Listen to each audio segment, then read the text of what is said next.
Sports now, and tournament hosts Germany are through to the quarterfinals of the European Football Championship, that after a 2-0 win over Denmark.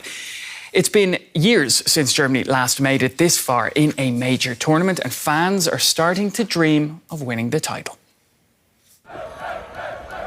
Supporters filled fan zones for the highly anticipated match.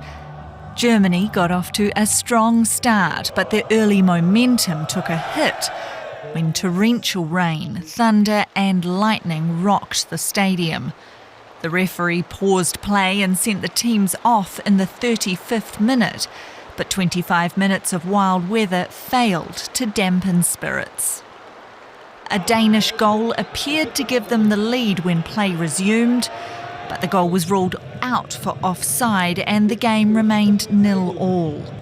Just minutes later, Germany's Kai Havertz scored a penalty, putting them out in front. Then Jamal Musiala made it 2-0, sending their supporters into raptures. Like the first time after 10 years, the German soccer team is good again. So, yeah, it's really great. It was very nice, the game. Very nice. Germany played very good. My heart was like bam, bam, bam, always. And already fans are looking to the future. I think we will win. But maybe I'm biased, I don't know, but I hope so. You got some old players like Kroos, you got some young players like Musiala and Wirtz, and I think they're just connecting the generations as well. So I think it's pretty good. I think it's one of the best teams in the last, since the World Cup, yeah. Germany will be hoping for clearer skies as they head to the next round. Their next match will be against either Spain or Georgia. Well, for more on this, DW sports correspondent Daniele Barcelona is joining me here in the studio. Daniele, always great to see you.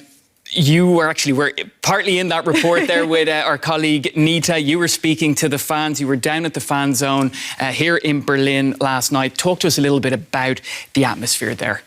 Well, I was in front of the German parliament and the atmosphere was absolutely fantastic. I mean, it has been throughout this tournament, but as it keeps going forward and Germany keeps doing better and better, you can really feel the momentum starting to build. Yesterday, there was a little bit of nerves before the match, I'm not gonna lie, but there was a lot of excitement, anticipation, and when Germany scored those goals, it was like a total explosion. I mean, we can see it there. Everyone's so excited about this team. People who don't really even follow football were there, people who love football, and everyone was all together. And even late into the night, after the game was over, fireworks on the street, cars everywhere, horns, it was amazing. Oh, I know, I was up early and I was trying to get to bed early, but that wasn't happening. Anyway, Germany, now they've won their first knockout game since 2017, right? So do you think this team actually has it to go the whole way and remember Spain are playing later? Well, the fans said that it's a jinx to ask that question, but it looks like they could have what it takes to go all the way. I mean, on paper, they're a very solid side, but we know that teams on paper doesn't necessarily translate in a tournament like the Euros. Now, Julian Nagelsmann has created a side that's very cohesive. All the players have really bought into their roles, whether that be as a sub or as a starter, but their strength is in their depth. And he has players who have different characteristics. You know, for example, yesterday, we know that Germany has struggled against sides to break down sides that sit compact defensively. So Julian Nagelsmann looks to his team and he says, okay, what do I need to do? I need to bring in some width. So he takes David Raum and he takes Leroy Sané and he brings them in. That shows he trusts his team, his full team. And they were able to create that width, and Sané going at defenders, opening the spaces between the Danish defenders, and ultimately provided them a good result. Nico Schlotterbeck also coming in, getting an assist from Musiala. Füllkrug coming into the game against Switzerland and scoring a decisive goal. So players on the bench, players on the pitch, ready to step up when they're called upon. Now, they do concede a few too many chances against them, which they'll need to work on moving forward in the tournament, but they definitely look like they're firing on all cylinders right now. And like you say, plenty of great players in the squad.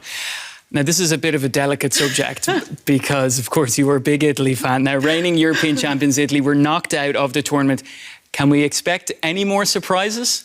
Well, I mean, Italy went out deservedly. We have to say they've been very lackluster throughout the tournament, unfortunately, as much as it hurts to say that.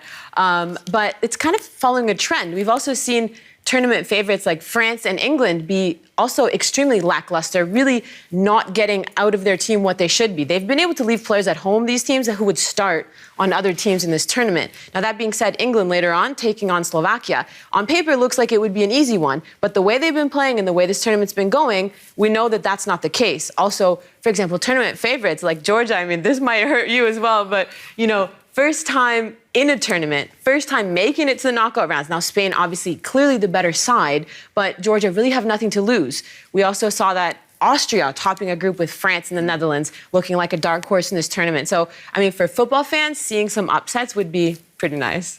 Yeah, we'll see how it goes tonight, Dania. We'll chat later, see how it goes. Yeah, hopefully there's no thunderstorm affecting the proceedings. DW correspondent Daniele Barcelona here with me in the studio.